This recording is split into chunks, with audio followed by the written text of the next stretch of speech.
So here we are in Visual Studio 2022. It's a preview version. But the important thing is I have installed an extension that's the GitHub Copilot extension. So you can search for it in here in the marketplace. I've already got it installed. Here it is. When you install that, well, first of all, you still need to sign up for the preview program. That'll go a little longer as a private preview, but you should be approved very, very quickly. I think it happened literally within a matter of minutes for me. You then install this. The first time you install it, you have to authenticate against GitHub because it uses GitHub as a backend service. And then you have this icon here in your text editor. And in here, you can specify where you want to run Copilot and when, and you can turn it on and off. You can also open the Copilot window, which is this thing I have over here, which will then make smart suggestions as you type. So here's an example. I created an empty class. So it says, hey, you created a console app. There's nothing in here yet. You probably need a static void main. Yeah, that's kind of pretty good. But before we go into the actual code suggestions, I want to go to Visual Studio Code, because GitHub Copilot isn't just a tool for Visual Studio. It's also a tool for Visual Studio Code, as well as many other things. And you can go into the extension marketplace here and find it. Again, I already installed it, same procedure basically. And now let's actually go in here and let's create a new file. We'll create a new text file, and we'll create a C# file to start out with. So we'll say, make a class called examples. And let's now start. Again, it's trying to convince us we need a static void main. That's not the case here, so I'll just ignore that.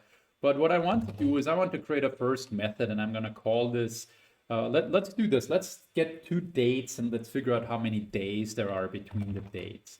So we say get days between dates, and we do a date time start and a date time end date.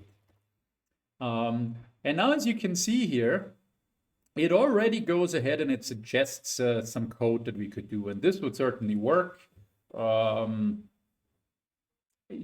Actually, kind of not a bad solution when you think about it. Make sure we don't have any trouble here with the time. So we can now hit tab to accept it, or I hit control square bracket. Accept different solutions, or I can hit control enter to bring up the Copilot window like we've seen it in Visual Studio 2022, and it shows here different potential solutions, and I'm just going to accept the simple one for now here. And this, of course, is perfectly fine, right? We just take end minus start and take the total days, and that's our solution. So that's pretty cool. Made our life easier. What else could we want to do here? Let's try this. I want to get a list of strings. These are going to be URLs. And what I want to do is I want to search for images with a search string. And in this case, what I want to do is use the Bing image search API to find royalty free images and return as a list. And now it's coming up with some suggestions. I guess that's almost kind of a little cheat here. So let's hit control enter again, and let's see what it does. Not anything particularly useful here, I would argue. Let's see if we can help it a little more.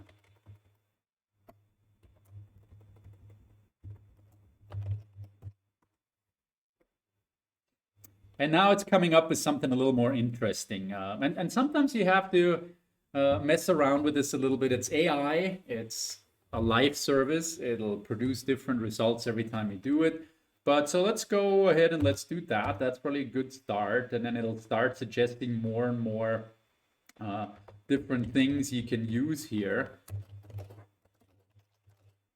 Let's see if we can coax it into a little more stuff here. We'll close the Copilot window and bring it up again. And let's see if it comes up with anything more interesting. And here it is. This looks pretty good to me. Let's accept this solution. So what is happening here? Oh, it's actually using the Cognitive API on the Bing services out of Azure Cognitive Services. And it creates a search string for us, and it does it correctly. And it then uses a web client, and it understands that we need to pass in a key and that produces a response that needs to be JSON parsed, and then we can return all of that as a list of URLs. Wow, that's kind of cool.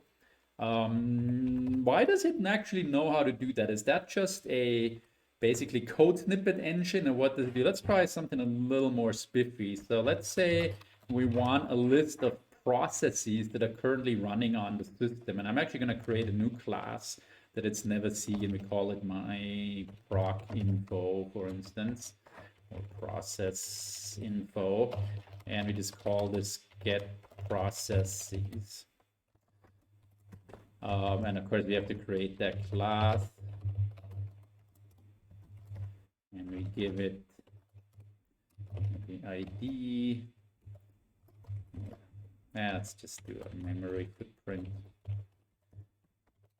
and we'll give it a name, and that's the class we use in here. And then we say get all processes and return a list sorted descending by memory usage. Okay, and again, it suggests some stuff of how we could do this, and maybe we look into the window again here and see what it comes up with. And again, it has a number of different suggestions we can use. I'm just going to accept one here. Let's see what it does. So it actually suggests we go and get a list of processes.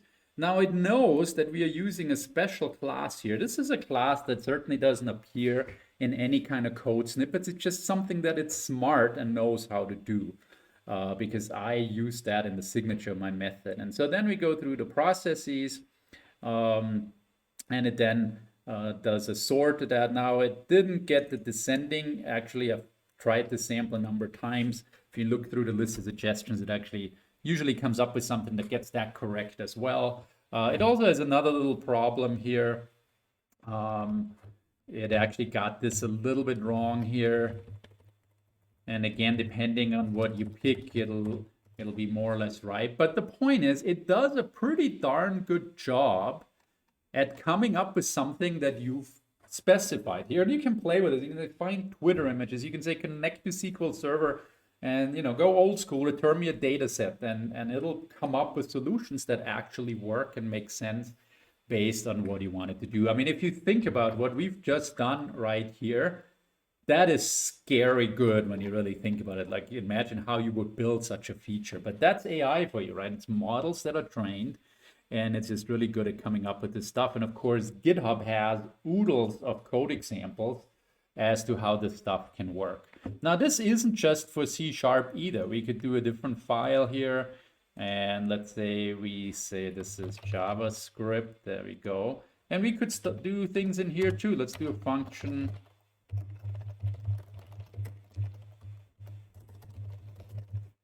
like this.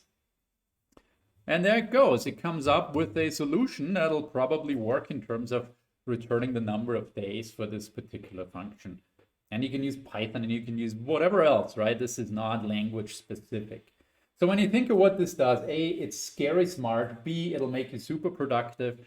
No, it's not going to take your job away, but it certainly is going to eliminate a lot of that going to Stack Overflow and finding solutions, because it just comes up with probably better solutions and more of a collection of all kinds of solutions that were put together for that list. And yes, sometimes you then take that and you patch it up a little bit to fit your needs, but it is pretty darn good and will get you very, very close.